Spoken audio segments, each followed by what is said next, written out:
Hello, I'm David Tansley. I'm a P-Series administrator for a global insurance company. In this clip I'm going to demonstrate file system freezing. A freeze is where all rights to a file system are suspended for a defined period of time. Why the need for a freeze? Well, if you have an application where you want to get a snapshot backup, you need to make sure you have no writes going on during that process. Okay, let's now do this with a demonstration, and this one will use the file system /myapps, and there it is. Now when you specify a freeze, you use the chfs command with the freeze option and the number of seconds it's going to be frozen. In this demonstration we will use 300 seconds, which equates to 5 minutes, and there the file system is now frozen.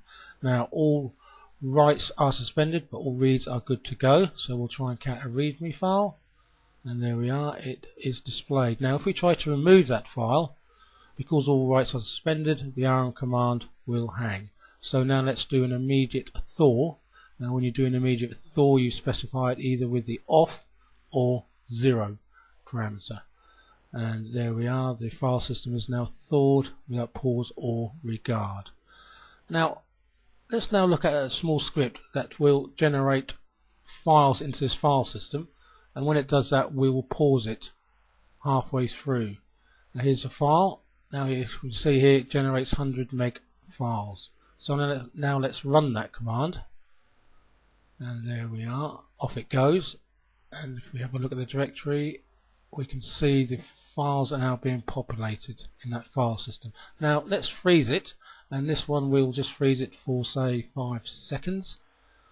And there it is. And wait for it to be frozen, and it's now frozen, and we can see the writes that have been suspended. Now when that freeze thaws, which we'll do shortly, there it goes, we see the writes continue. Now if you have a file system that is already frozen and you try to refreeze it, AIX will tell you that. And here we are, so if we try and freeze it now, and it's frozen, and we try to refreeze it, it should tell us quite nicely it's already frozen. And there we go. Freezing a file system is good when you want to do backups. It's a very useful command. Now let's just unfreeze it for completeness.